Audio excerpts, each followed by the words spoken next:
Assalamualaikum kawan-kawan semua, perkenalkan, salah lagi. Perkenalkan pula lagi. Assalamualaikum warahmatullahi wabarakatuh. Nama saya Yusuf Katami. Selamat datang lagi di channel ini, channel Yusuf Katami.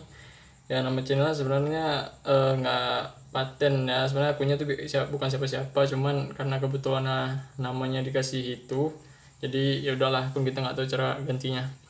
Jadi kali ini kita akan bahas bagaimana dampak corona setelah corona itu selesai.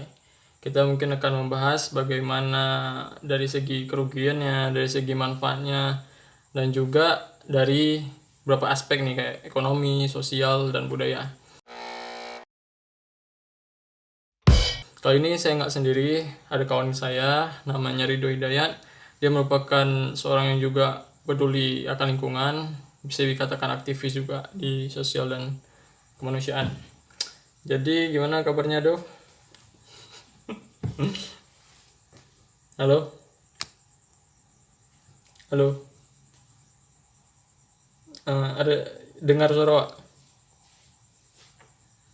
Jadi gimana kabarnya, Do?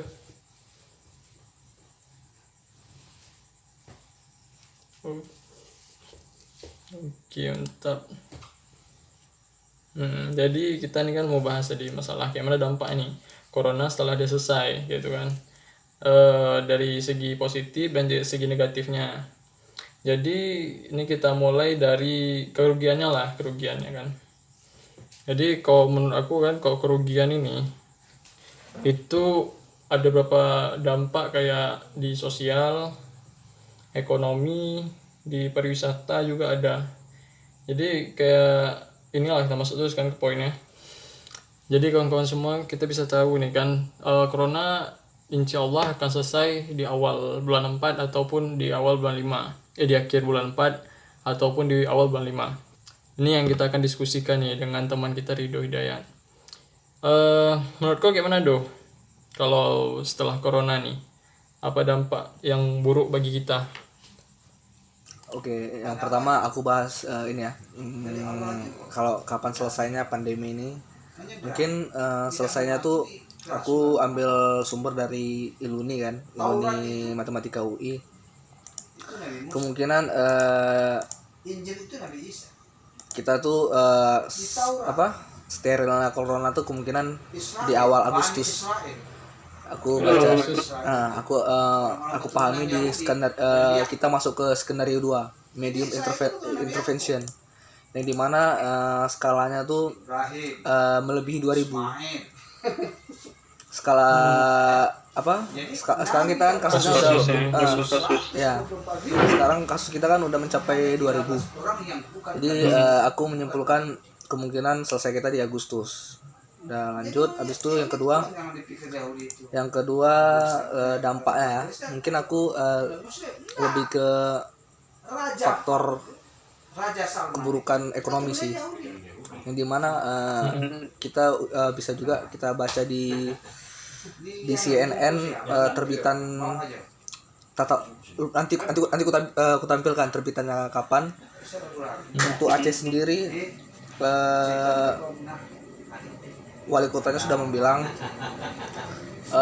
seluruh anggaran yang udah dianggarkan di APBN di Musrembang juga di Musyawarah Rencana Pembangunan Daerah bahwasanya hampir seluruhnya itu anggaran dialihkan ke COVID. Jadi situ bisa kusimpulkan ekonomi kita ke depan mungkin sedikit ada terkendala. Maksudnya tuh setelah selesainya orang habis-habisan melawan COVID ini, habis-habisan lah melawan COVID, ya ketika udah habis, udah selesai, maka kita membangun ulang lagi dari awal. Nggak dari awal juga sih, membangun ulang. Terus mungkin jangkanya nggak panjang, nggak sampai setahun karena itu kan udah masuk awal tahun juga, pembaruan anggaran juga udah. Mungkin itu pemahaman aku pertama. Emang kayak ini sih kayak tsunami kemarin kan ada berapa tahun tuh waktu rehabilitasi lah istilahnya, kayak diperbaiki semua ulang.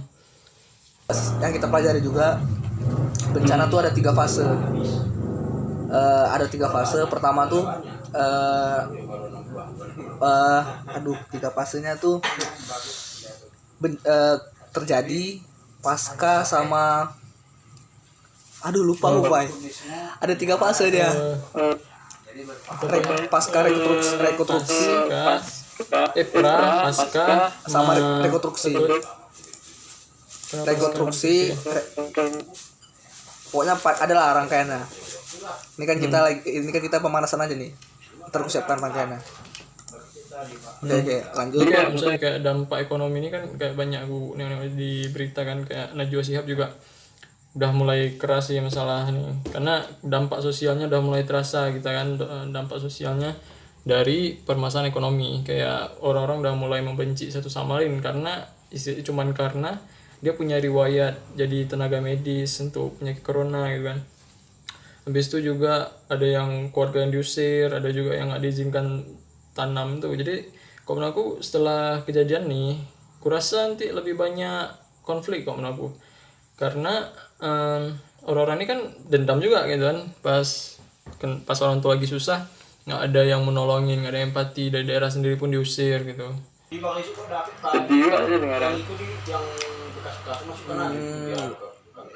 Kalau aku mungkin agak sedikit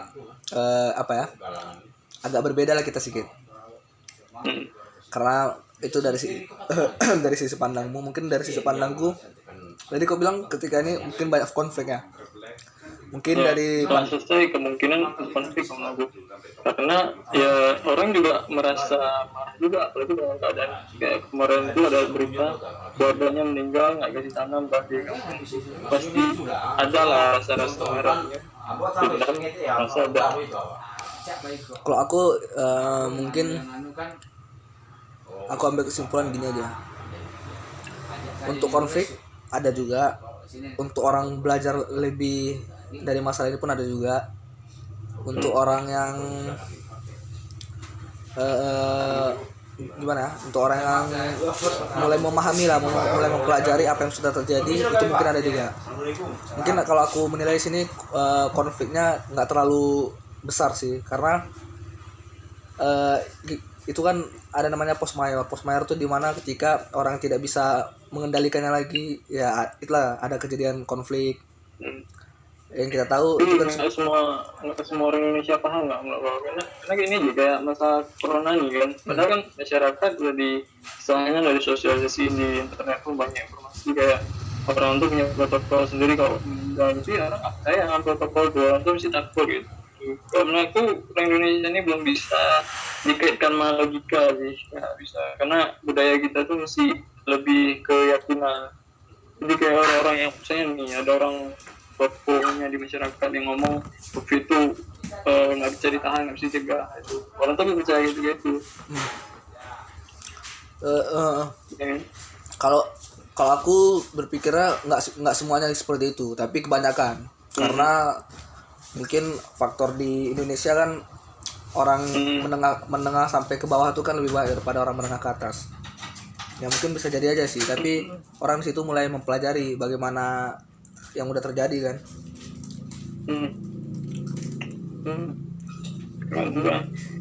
Oke lah, balik ekonomi udah mempengaruhi sosial terdapat kan. Jadi terus masalah pariwisata yang Indonesia sedang gencar-gencarnya, nggak tahu pastinya itu Indonesia apa enggak, tapi Indonesia sedang kayak ini gencar-gencarnya tentang hal tourism.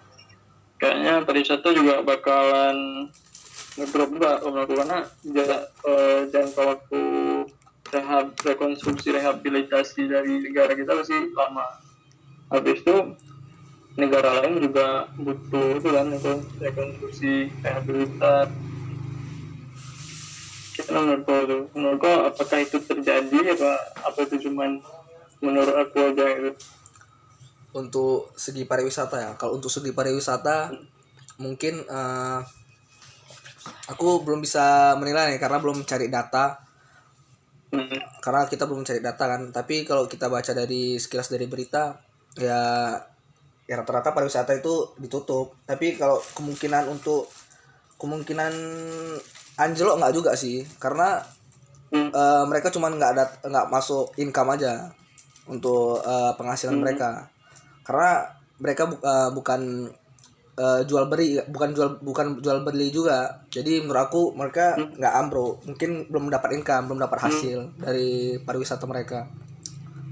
Karena latar belakang tentang itu gini, karena ini orang ini lagi orang kan sifatnya pariwisata keinginan gitu kan, lebih ke tapi masalahnya ekonomi kita lagi nggak bagus, jadi orang nggak mementingkan hal kayak gitu dengan perusahaan. Jadi orang tuh kayak perbaiki dulu keadaan ekonominya, bantu sana keluarga yang lagi susah, baru nanti balik lagi, baru ketika mereka mulai berwisata lagi. Itu kan dari orang Indonesia yang sendiri, itu dari orang luar negeri, karena juga keadaan negaranya juga jadi nggak bagus, ke Amerika dan beberapa negara keadaannya lagi masih parah, kayak Amerika, Spanyol, Italia, Jerman gitu kan. Kita kan juga punya nah ini sih kayak punya pariwisata yang hebat juga di internasional, cuman karena keadaan ini kayaknya kemungkinan karena mereka juga berbeda ekonomi mereka nggak ke kita dulu, nggak ke pariwisataan dulu menurut aku. Cuman kalau main data sih, kalau aku lebih ke ini sih, kayak kebutuhan manusia sendiri. Manusia itu kan tetap penuhin dulu fisiologisnya kan. Iya betul ya, itu yang maksudnya gini, ketika steril ini semua, pariwisata kan sementara menunggu gini psikologis orang kan, trauma atas peristiwa ini mungkin itu kan beberapa bulan aja. Ketika udah steril kan orang pasti berani, sedangkan ketika ada masalah aja orang masih berani keluar. Yang menurut aku untuk pariwisata ketika udah steril nanti mungkin sekitaran berapa bulan aja lah, selanjutnya orang bakalan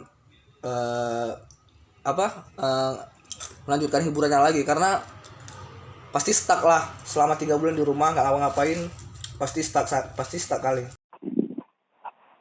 Oke, Ridho Hidayat, tadi ada permasalahan teknis jadi kita sambung. Oke.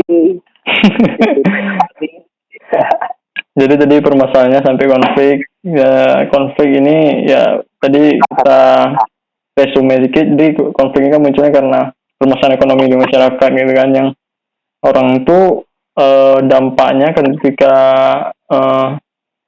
keadaan lagi kacau kayak gini, sosial kita juga berkurang gitu. Kita dah kurang peduli sama orang lain. Terus sampai corona juga, orang juga takut dari segi sosial, orang punya stigma negatif ke orang lain yang kena COVID. Habis itu juga dari tenaga medis kan yang ikut dalam bantu korban. Jadi selanjutnya kita bahas tentang pariwisata. Jadi kan Indonesia ini kan juga lagi gencar-gencarnya lagi fokus ke halal tourism. Tapi dengan keadaan kayak gini, kalau menurut aku halal tourismnya juga agak terganggu sih rencananya. Jadi yang tadi masa pariwisata yang halal tourism. Jadi kalau menurut aku tuh halal tourism tuh bakalan kacau karena masyarakat kita akan sibuk dengan rekonstruksi, perbaikan ekonomi dulu kan. Habis orang masyarakat dari luar negara kita juga sama keadaannya kayak kita. Jadi orang tuh juga lagi rehab daerah mereka. Kayak menurutku. Mungkin aku lihat dari sisi lainnya, karena kita kan di sini kan kita ngajak bagaimana orang juga berpikir kan, dari satu sisi aja. Mungkin dari sisi lainnya, untuk tourism tadi,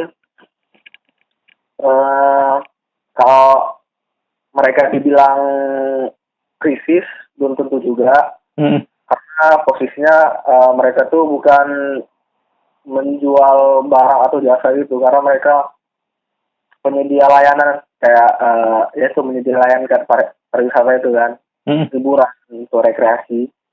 Mungkin mereka setelahnya pandemi ini beberapa bulan aja mereka nggak kurang mendapatkan masukan ya, karena orang di luar sana masih trauma dengan keadaan ini. Beberapa orang masih trauma, mungkin masih menjaga diri lah.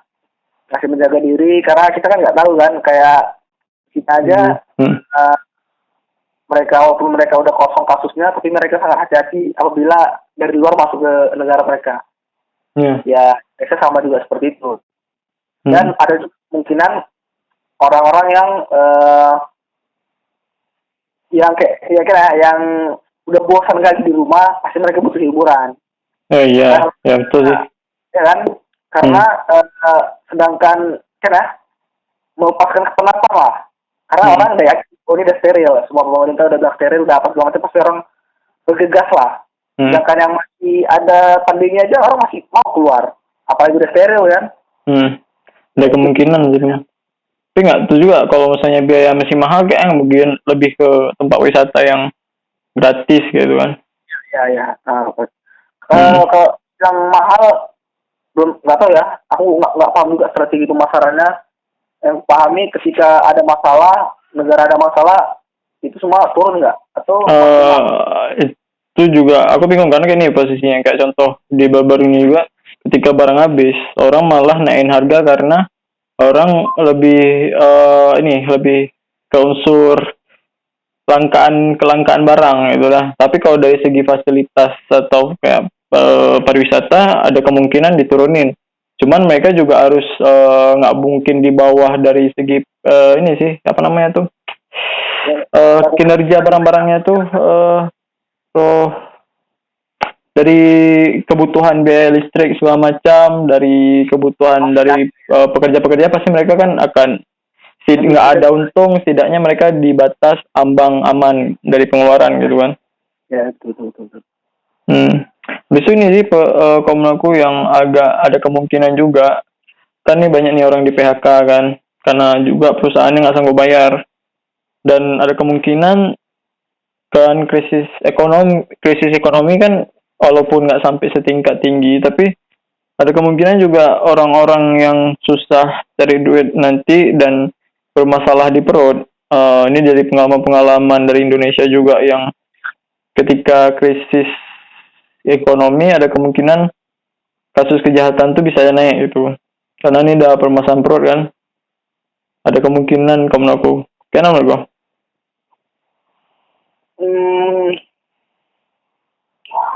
Kalau itu mungkin aku menilainya sedikit sih kemungkinannya, karena yang kayak contohkan tadi itu kemungkinan itu terjadi apabila bencananya masih terjadi, krisisnya masih berjalan. Kalau telah steril kan berarti kita merekonstruksi, berarti mulai dari awal. Masalahnya bencananya udah lewat, itu membangun dari awal, pelan-pelan kan dari awal.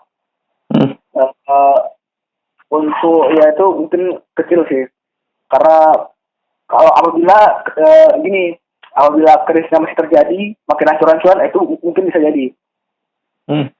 Tapi karena ini kan butuh waktu kan, maksudnya gini, manusia kan tetap butuh makan sehari 3 kali minimal, tapi lah sekali paling keras dalam sehari makan. Dan ketika orang udah susah mendapatkan duit, Indonesia ini nggak lebih, memang persentase kampung dengan kota lebih banyak kampung. Cuman orang-orang di kota nih yang ada kemungkinan bakalan mencoba mencari alternatif gitu kan. Tapi kalau nggak ditangani, kalau aku nggak ditangani dengan serius oleh pemerintah dan juga oknum-oknum yang sebenarnya kita punya kemampuan, kita nggak usah, aku pribadi nggak nyalain ke pemerintah semua, tapi kalau kita aja orang-orang masyarakat yang nggak peduli dengan mereka, ada kemungkinan sih kalau aku orang-orang akan bakal crash ke orang sebutannya. Jadi gunain segala cara lah untuk si perut.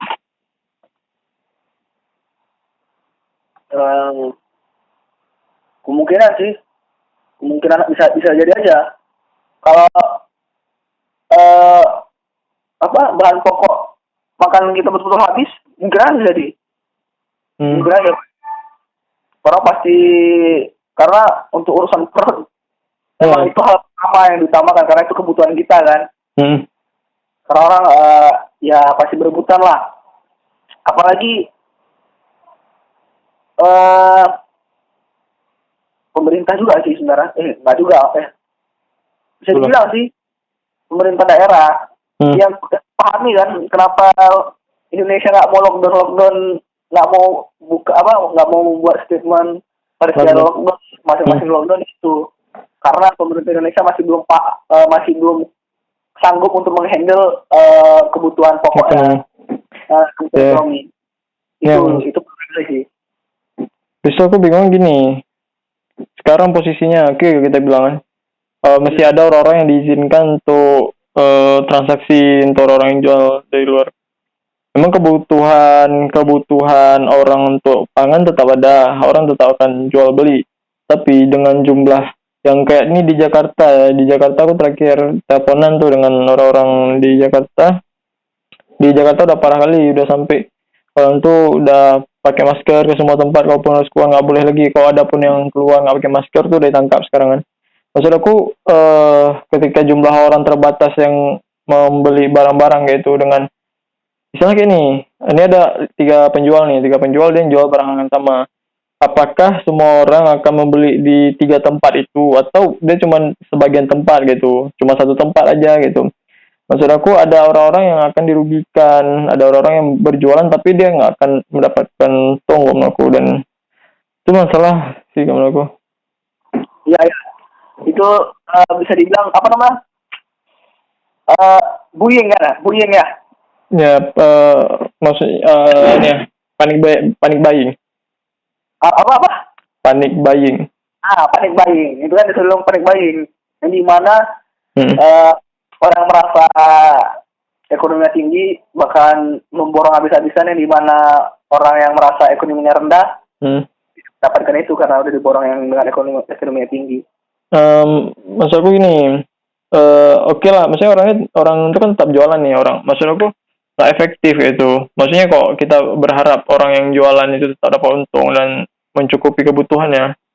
Karena kan banyak penjual kita, otomatis frekuensinya kan berkurang nih karena jumlah orang yang keluar terbatas, dan pun kalau beli pun satu toko langsung istilah banyak lah, karena orang tuh mengingat dalam seminggu tuh mungkin sehari sekali gitu kan. Ya otomatis orang-orang tertentu akan ada yang dirugikan dan mereka nggak mencukupi kebutuhan pangannya. Berarti ya kan? pemerintah bukan mengeluarkan kebijakan kan? Maksud aku nggak ada cara gitu. Kalau kita kalau menurut aku satu caranya dari pemerintah. Aku nggak tahu pemerintah mampu apa nggak. Yang kedua, orang-orang masyarakat yang punya kemampuan tuh ya memang harus membantu, nggak ada cara lain. Karena nggak bisa kita harapkan dari orang itu menjual apa enggak kan? Ya. Karena kayak dibilang salah satu dokter di Indonesia, bukan di Indonesia. Bukan Indonesia, dokter lupa aku. Di Korea kan di Cina. Garda terdepan sih kau tahu juga mungkin. Garda terdepannya itu bukan pemerintah, bukan polisi, bukan medis, tetapi itu masyarakatnya. Ada sih, nggak tahu aku namanya apa. Itu yang paling utama, masyarakatnya. Karena setiap unsur habis-habisan, pemerintah habis-habisan. Agak ribet sih masalah pemerintah emang kalau kita bahas dengan keadaan yang sekarang isunya lagi masalah napi, habis itu masalah ibu kota negara tetap dilanjutkan gitu kan. Dan keadaan kayak gini kita bingung gini mau bilang apakah salah, kita nggak tahu alasannya apa mereka mengambil keputusan tuh. Jadi itu rumit kok di atas kemauan. Ya sih, memang aku juga gitu juga sih. Memang cara serba inilah. Dibilang di sini kalau nama bencana nggak ada yang benar, nggak ada yang salah ya kan. Memang udah terjadi. Kayak manapun ya kebijakan pun orang tuh kita harus memahami juga kan kenapa pemerintah keluarkan kebijakan itu, karena mungkin ada sesuatu hal ini ya kan, nggak bisa disalahkan dulu. Itulah kita kan memang belum mampu. Negara kita nggak mampu. Aku setuju kayak Dokter Tirta bilang sih. Emang Dokter Tirta yang kaya tuh emang betul menjual mobilnya karena nggak bisa satu unsur lagi. Ya. Nggak bisa dianggap lagi. Oke, jadi masalah apa tadi, masalah unsur yang harus bekerja sama. Habis itu kita lanjutin dengan sisi positif lah. Tadi kan dari segi negatif kan banyak yang kita bahas tadi, dari segi sosial sampai unsur tertinggi di pemerintahan gitu kan. Yang manfaatnya lah. Manfaatnya kalau aku sendiri pribadi nengoknya manusia ini akan lebih peduli sama lingkungan sih pertama aku nengok. Habis itu juga kayak global warming kan ada berita juga kalau kondisi ozon membaik. Aku juga nggak tahu sih beritanya itu konkret apa enggak, tapi kalau menurut aku pasti ada perubahan dari bumi sendiri, ya kan? Ya. Kalau menurutku ada positif lain nggak misalnya dari segi apa mungkin? Aku dari segi sendiri ya, dari segi karakter, dari keluarga juga. Justru ya orang-orang pada umumnya apabila mereka udah mempersiapkannya dengan baik, kayak aku di rumah nih. Aku di rumah nih memang aku pribadi di rumah sama keluarga di kampung tuh memang belum ada kena COVID. Ya kan? Alhamdulillah. Tapi orang tua aku mengajarkan kami nggak keluar. Habis itu piring, gelas itu ditulis namanya dan disuruh cuci sendiri. Ya mungkin hasil dari ini ya kami makin bagaimana menjaga diri, bagaimana bisa kan ya lebih bersih daripada sebelumnya lah. Habis itu ngajarkan kami bagaimana bisa bertahan ketika sendiri, karena ya kan, social distancing kan kayak gini juga. Orang bagaimana men-survive dia sendiri, jangan bergantung pada orang lain. Ya, bergantung pada orang lain, maka orang lain ada kena juga, atau kita kena, ya kan? Bagaimana orang di sini, bagaimana bisa men-survive sendiri sih dengan keadaan seperti ini? Karena ya itu meningkatkan karena kualitas individual kita, menurut aku gitu sih. Aku ambil itu aja. Kalau dari aku, kalau mungkin dari segi alam belum bisa aku pastiin, karena mungkin kita bisa ambil dari berita-berita dari sumber luar lah, kayak Italia kan. Orang tuh menyampaikan orang tuh Italia sebagian kota ada ada kota airnya juga. Mereka sampaikan airnya udah agak sedikit kondusif daripada sebelumnya, ya kan? Lebih bersih. Mulai agak sedikit menurun kepanasan buminya dan lain lah. Iya. Kalau dari kita tinjau lah dari ilmu arsitektur juga kan, yang urban heat island dari perkerasan tuh dari kaca mobil itu kan akan berkurang. Oke lah kita bilang dari perkerasannya dari segi bangunan mungkin nggak berkurang, tapi kan kendaraan kan berkurang drastis kan. Jadi ada memang kalau aku mungkin kalau untuk informasi pasti kayaknya nggak ada orang yang betul-betul ngeriset dalam keadaan kayak gini, apalagi lagi ini kan negara yang kena kan. Betul. Habis itu keluarga aku nengok lebih makin ini nggak tahu ya, ini ada dua pendapat yang aku bayangin. Keluarga makin dekat. Tapi kata Deddy Corbuzier di podcastnya, dia bilang ketika Cina selesai dari lockdown, selesai lockdown, banyak orang yang minta cerai gitu. Tuh bingung aku. Ada juga ya. Aku pun lihat Cina Deddy juga. Katanya karena ini tidak terlalu muak dengan istilahnya karena nengok. Apa sih sebenarnya? Karena kalau kata Deddy karena ada muak kali sama keadaan kan rumah terus gitu kan. Jadi nengok dia aja gitu. Jadi katanya muak. Nggak tahu ya betul nggak? Ya itulah kemungkinan yang kayak bilang tadi, yang di pariwisata tadi. Ketika orang muak ya mungkin orang mencari hiburan atau rekreasi kan. Tapi kalau keluarga menurut aku enggak lah. Malah makin dekat, makin kuat. Makin saling menjaga diri lah. Sama lainnya. Tergantung apa yang dibuat di rumah. Kalau di rumah cuman, kalau kata ini kan ngendon, maksudnya di rumah doang itu nengok tiduran mungkin aja sih ada kemungkinan bosan. Ya. Habis itu kalau menurut aku gini, kayak masalah-masalah di masyarakat, misalnya kayak konflik di Papua yang antar suku. Kalau menurut aku dengan keadaan kayak ini orang tuh bisa saling bantu. Kalau menurut aku ada kemungkinan orang tuh akan nyelesain masalah ini, akan nyelesain masalah orang yang bermasalah. konflik kayak menurut gua. Ya, yang dipermasalahkannya tuh pemerintah lagi, pasti pemerintah lagi. Ya sih kalau Papua. Tapi kan ada perang suku juga. Ada juga kemarin kan ada juga masalah sama pemerintah. Ada Perang juga suku antar suku. ya yang kalau aku dari sumber kita lah, teman kita yang berada di Papua kan, ya, yang dibilangnya tuh itu perang antara kena dibilang suku, nggak tahu juga aku. Yang jelas terakhir dataran tinggi itu orangnya rata-rata makmur semua. Orang dataran rendah, orang dataran rendah, orang rata-rata makmur. Orang dataran tinggi itu yang suku-suku tuh, yang masih terbatas, masih primitif. Itu sering konflik. Yang pernah aku dengar dari Tias, orang atas tuh selalu seolah-olah nggak diperhatikan lah. Karena orang yang atas tuh kan masih primitif, orang di bawah tuh yang diperhatikan sama pemerintah. Jadi merasa ada kecemburuan sosial lah. Iya. Kecemburuan sosial salah satunya juga ya kayak terjadi ya kayak di Pulau Aceh sendiri. Pulau Aceh itu nggak mau orang lain masuk ke mereka, orang asing nggak mau karena takut mencemari desa sendiri.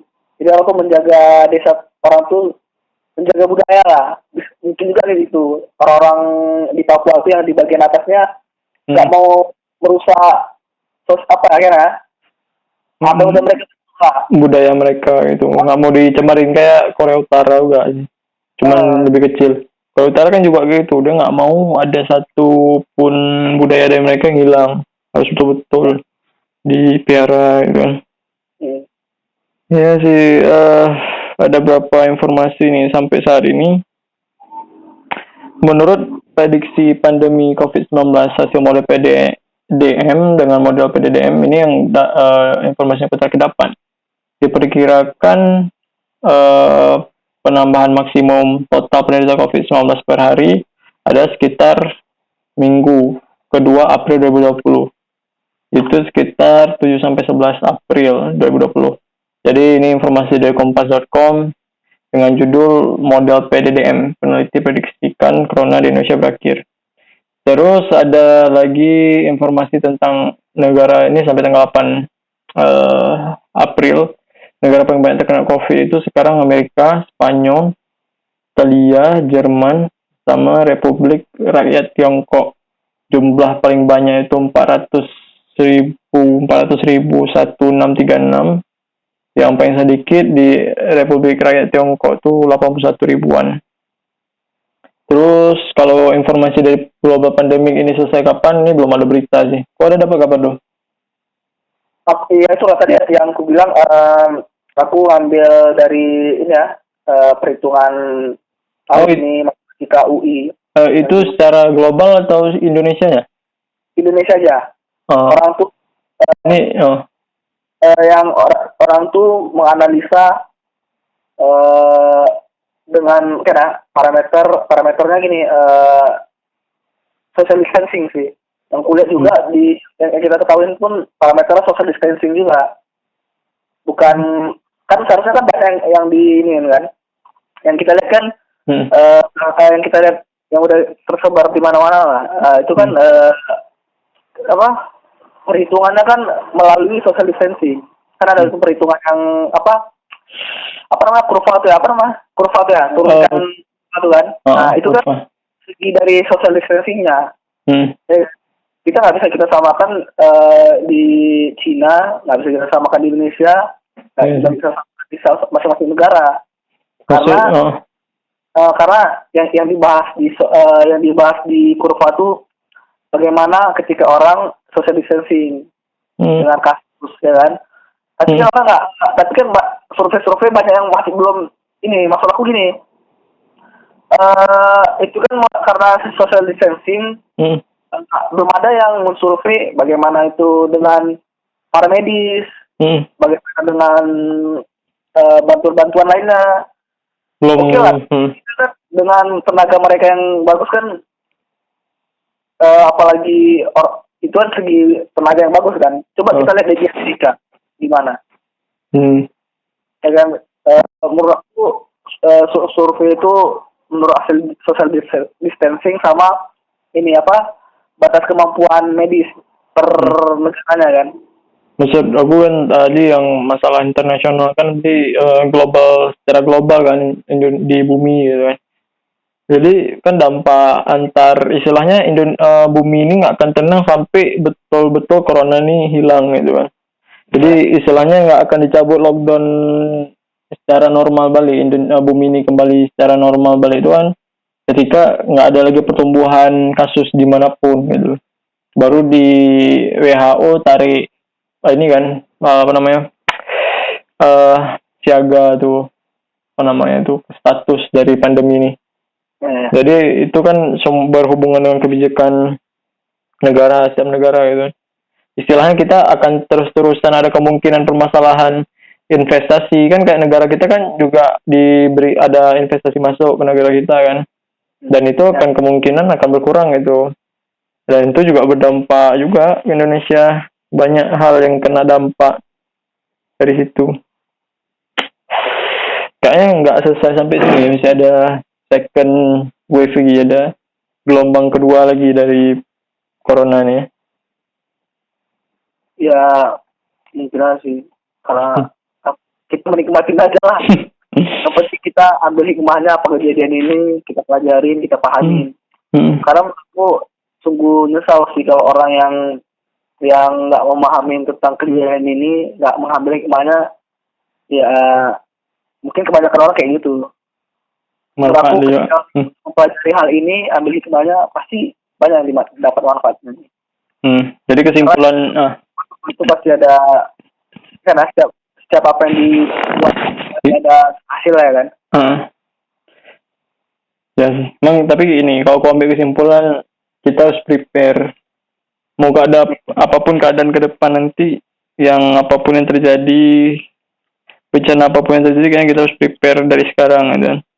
Itu hal yang paling logis yang kita bisa lakuin sekarang. Oke dong, udah lagi dong. Aku mungkin sedikit aja. Yang harus kita lakuin itu bagaimana kita siaga. Itu yang penting. Ya. Siaga. Karena kedepannya pasti ada bencana, pasti. Itu makanya itu konsep mitigasi bencana yang diajarkan di mana-mana aja, terutama di Jepang lagi. Ketika mereka selesai tsunami, mereka langsung terapkan semua. Ya aku maunya Indonesia harus juga bagian ini sebenarnya sih. Ya, itu kayak contoh Singapura. Nah, bagaimana ketika ada bencana, orang udah dapat paparan sendiri, nggak panik kayak gini. Itu harus dipikirkan. Itu mungkin ya terserah ahli-ahlinya. Yang penting disediakan gitu protokolnya bahwa siap. Bukan ya kemarin kan kita siap corona ya kan, salah satu orang Indonesia ya kan. Indonesia tidak mungkin kena itu daerah tropis lah. Aduh mah. Ya kita belajar juga dari bencana yang pernah terbesar di dunia, tsunami di Aceh ya gitu. Kita harus siap. Permasalahan kita bersiap kalau kita ada kena tuh selalu. Singapura juga bersiap. Ini aku nggak tahu ya. Nggak tahu pembelajaran tiap negara gimana. Karena dia nggak melihat, kalau aku nggak melihat potensi gitu. Di Singapura mereka pernah kena virus SARS kalau salah, dan mereka baru bersiap setelah itu. Jadi ketika COVID-19 orang tuh nggak bermasalah kali, bisa cepat selesainya. Tapi kalau di kita nggak belajar dari negara lain. Aku nggak tahu juga sistem gimana negara berkembang untuk ini ya, mencegah penyakit gitu. Tapi emang kalau COVID-19 ini geger kali emang, karena nggak diperkirakan punya penyebaran yang kayak itu cepat gitu kan. Ya aku harap setelah dari ini kita harus pandai membuat mitigasi apapun bencana, sehingga kita siap dimanapun. Pembelajaran juga itu sih. Pembelajaran seluruh dunia ya. Sudah diperingatkan sebenarnya si Bill Gates ya. Tapi nggak tahu lah tuh, banyak konspirasi. Oke, itu aja tidak? Udah, ya itu aja. Oke kawan-kawan. Itu dari kami, semoga bisa bermanfaat untuk kawan-kawan semua. Dan jika menurut teman-teman ini bermanfaat, like, share, dan subscribe, dan kritik dan saran kami butuhkan. See you in the next video. Thanks.